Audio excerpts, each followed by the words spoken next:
So I'm here to help this gentleman drain his 800-gallon, and please tell me this is not the only drain you have going. I woke up a little late and I scrambled out here and got it going. Turns out 90 minutes is about, we're gonna call that 150 gallons of 800, Yeah, maybe. Looks like we're going about a gallon an hour here. I'm gonna see if I can double it with this hose. Oh my gosh. So about an inch an hour, huh? Maybe. Oh, look at this mighty pump. Well, here's the best part. It's not even plugged in. Because I'm just using gravity. I didn't have time to find an extension cord. Oh boy, gonna be here all day. This is how we do it. People wonder why it takes so long. Oh, so what's the goal here? What are we doing? Well, mostly Lady Bird's kind of outgrowing her corner. And if you look at her tail, she's got bite marks. And that's because the rosy barbs, when they're hungry, will harass her and bite her tail. So that's obviously not good. She's not enjoying that. And then I suspect that because the plants never got started, these hungry rosy barbs, if they're willing to bite a giant Wahoo puffer that could bite them in half, they've been biting on my plants. So we gotta get them out of here, and that's nearly impossible. We'll be here for hours doing this. So the goal is get the water level low enough so that they can't swim over my giant nets that are already giant, koi nets. Trap them in the corner, get them out of there, leave everything else. I want to take the big decoration out. I want to plant plants, whatever we can get done before Bob leaves me out of frustration. Because it's a two-person job. If you get in there, you got to hand stuff out. You can't, well, not that you can't.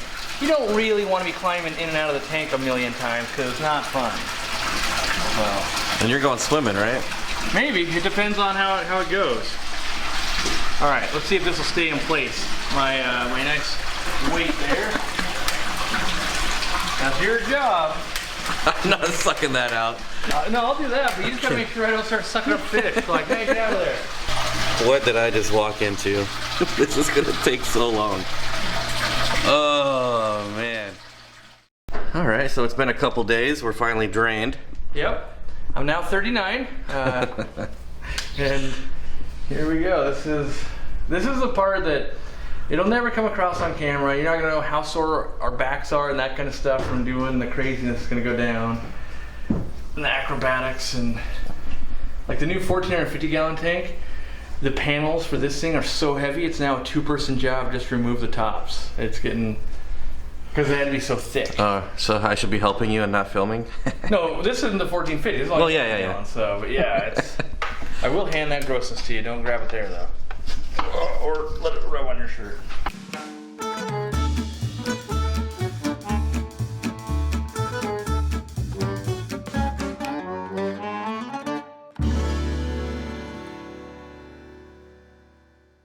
So explain how you have near ice snails in here with a puffer. Yeah, Lady Bird's a sweetheart, and so as the internet would tell you, you can't keep snails with puffers, and normally that's true, but we fed some snails to Lady Bird, and she only ate like half.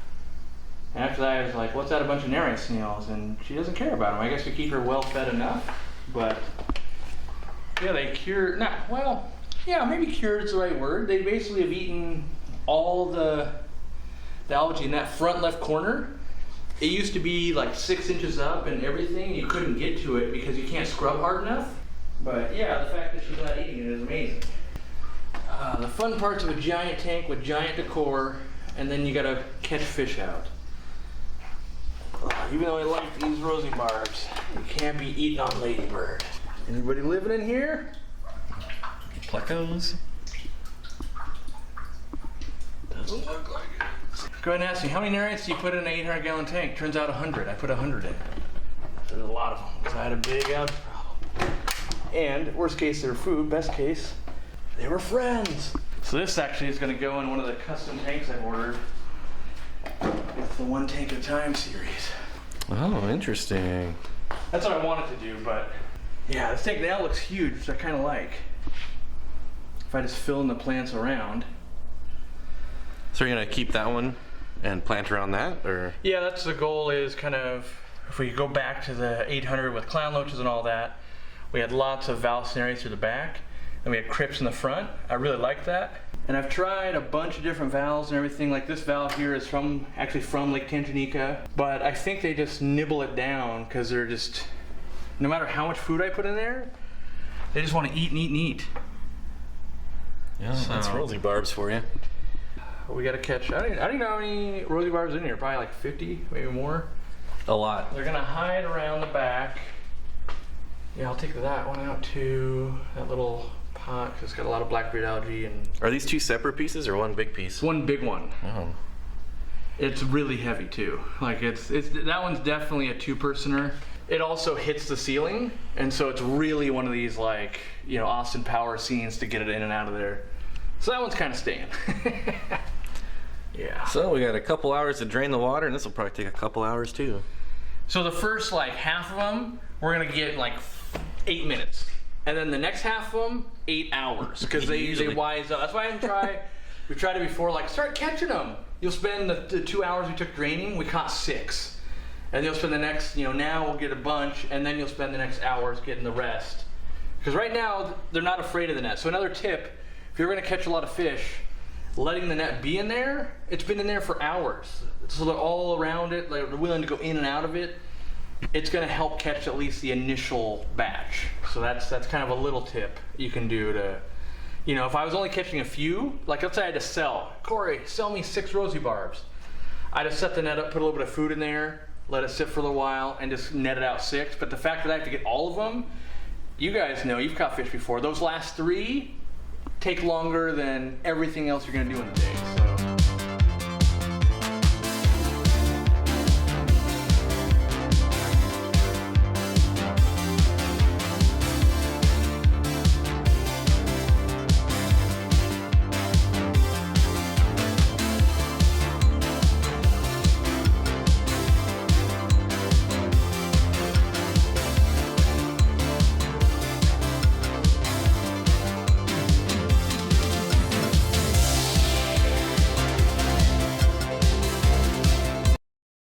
So I think there was about 50 or so, because there's quite a few in here. Plus we already caught, I don't know if we caught the majority, but a lot of them ahead of time. Not ahead of time, but like before the bucket system. It wasn't as bad as I thought it was going to be. It's all in the draining the water. Plop. Plop and drop. There we go. Now we'll take one more pass, make sure we got them all. That's what you need in there. Can you imagine a huge chunk of that growing in there? Yeah, ladybird wouldn't be able to move. That'd be crazy. It would look sweet though. I didn't say it wouldn't look good. I just said ladybird couldn't move. Time for a little more substrate. Oh gosh.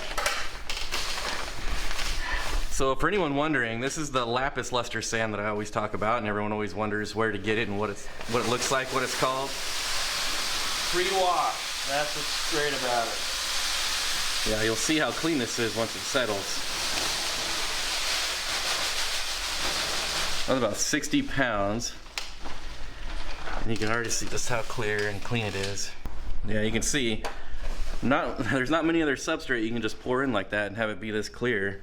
Now, obviously it's cloudy, but if the filters were running, that'd be cleaned up lickety-split. I got so many hands. All right, so we're grabbing plants now. We're ready. I literally ordered them. I didn't even go to my own warehouse. I ordered them. Didn't steal them? Yeah. That's what I do. I'm curious to see how you're gonna plant these. Not very well. I'll tell you that right now. So part of the problem is I've got, seems I'm gonna dig it up. Usually what happens is you plant 10, 3 stay down. Tomorrow, you plant 7, 3 stay down, and it's like an ongoing process over and over again. Now my favorite thing, of course you want to be with your ladybird. Why wouldn't you want to be out of the way? Here's what we find, like, we gave her more space. She's like, I didn't want more, I like the cave. He's still just gonna sit there in one spot. Yeah. Honestly, I like the way it looks better being wide open like that. Yeah, I think so. I put in a crinum, which we didn't film yet, so I put in a little crinum. That's kind of the signature in the big tanks. So when I originally planted the 800 gallon way back years ago, we actually planted all of the plants in the pots and then came back and just removed the pots after all the plants spread like 6 or 8 months later. So I might do that. It'll look hokey, but it helps keep the geophagus, the Durapari off of it. So what's going to happen is, this is what's supposed to happen, is you plant it, and here's the runner off this side, and here's the runner off this side. They're just going to spread everywhere, and eventually that's going to be a huge part of the tank, and then you just come and snip, take this pot back out. You can put it in another tank. I see. Yeah, so that's the goal that the running plants will do. Same with the crypts and stuff, will do that too. All right, so looks like we got some plants in there. Yep. Next, what are you gonna do for fish? So fish, the plan is, I've got a lot of fish that I like, but I keep running into the same mistake I always run into, fish that harass the Mabu puffer. So if I do my job right and everything's kind of this green, lush background, I want something that pops against it but doesn't harass ladybird, and ladybird won't go after.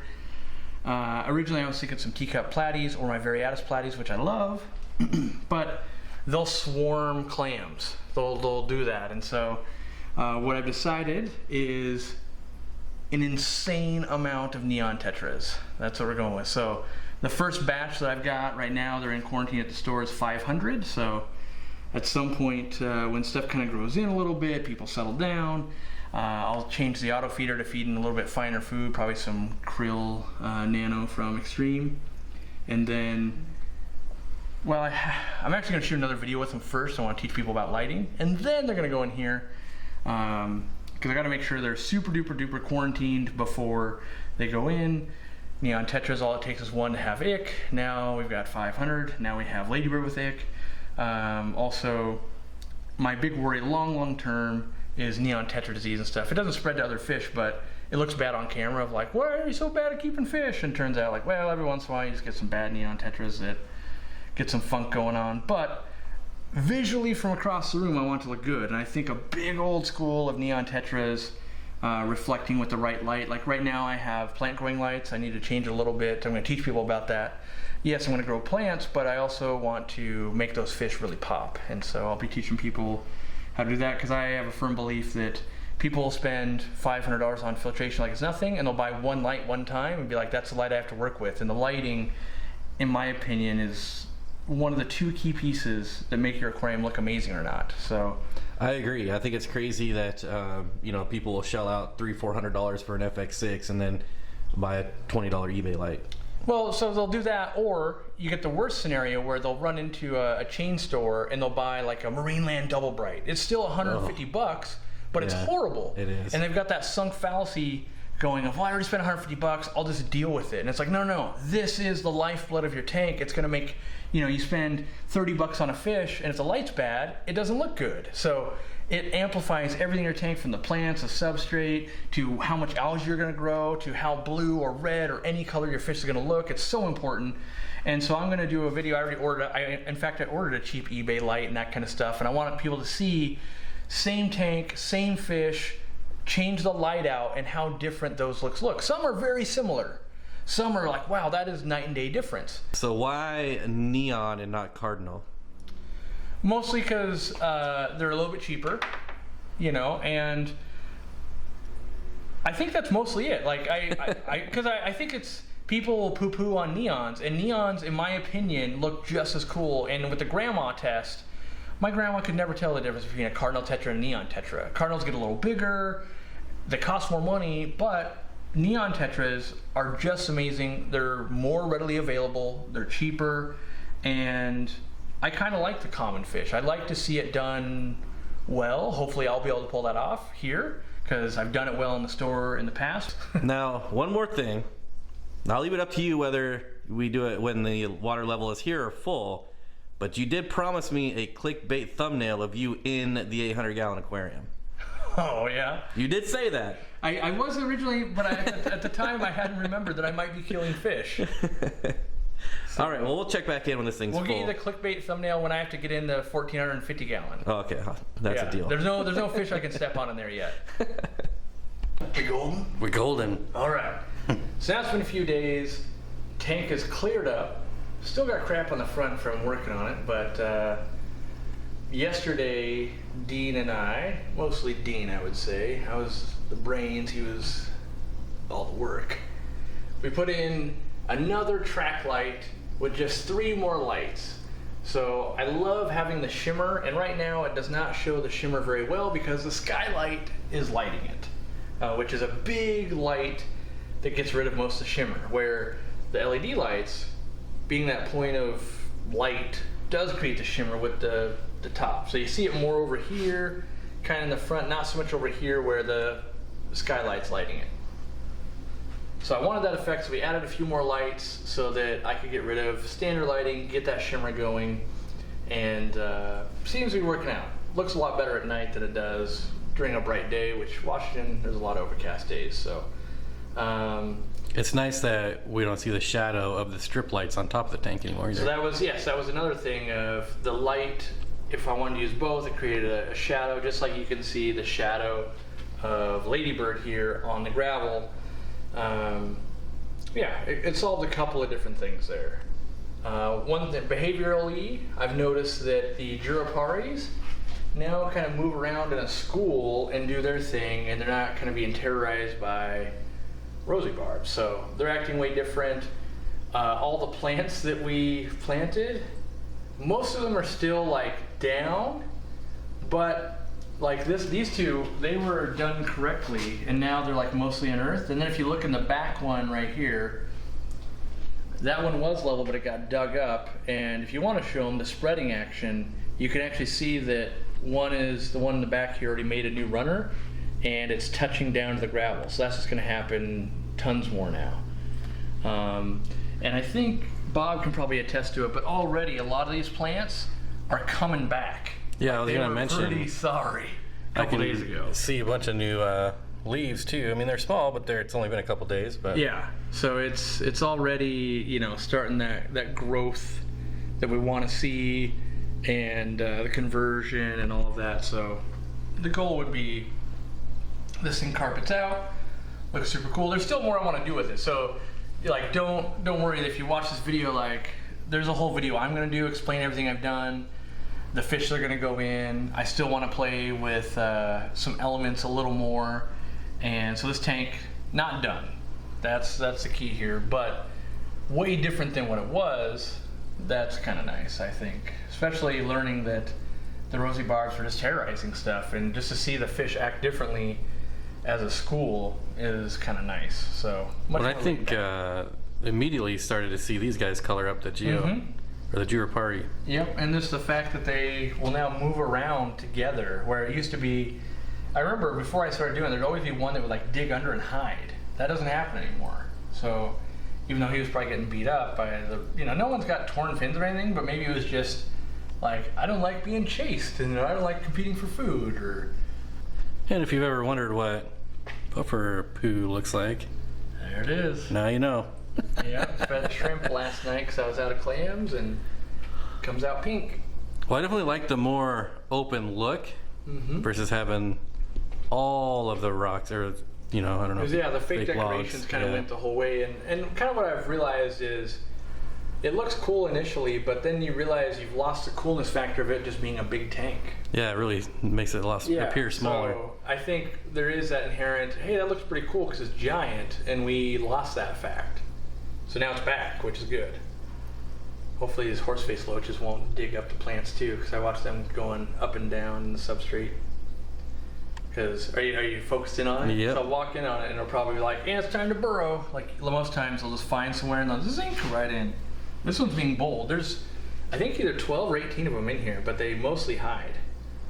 And so most times I never get them on camera because they will just bolt underneath. There he goes. There it goes. Yep. So like that. That's what they do. You walk around. Let me get the camera. Oh, it's gone. And it's gone. So you have to sit here. If you sit very still, you'll see like 12 heads poking out looking at you. But they're really hard to see because they just stay down in the gravel. So cool fish. Keeping them because not many people do. So yeah. All right. Well, thanks. Again, check out aquariumcoop.com. Also, Aquarium Co-op. YouTube/Aquarium Co-op, something like that. Whatever, you do it. What's YouTube? You're good at that. Yes. AquariumCoop.com. We got the more Aquarium Co-op channels, putting out some extra videos. We just launched We launched a heater and that kind of stuff, and we got snacks if you ever show up in person. But this is our newest and latest gadgety heater that we have a bunch of that I'll be sending Bob home with. Look at that, you even get extra suction cups. Show me anyone else that gives extra suction cups. There'll probably be like 40 people in the comments of like a bunch of things. Like, wait, anyone but all those products that do that. I think you just invited everyone over for snacks. I was gonna say if they could find me, but I know there's people that can't, so I'm not even offering that. Yeah. Yeah, if you do come over and film though, you got Pirate's Booty, you've got Smokehouse Almonds, Soft and Chewy granola bars, and Kind bars. This is what it looks like. This is how I feed my crew when we unloaded the cargo container this week on Tuesday. It's like, here's snacks, because as always there's a problem, and the guy got a flat tire.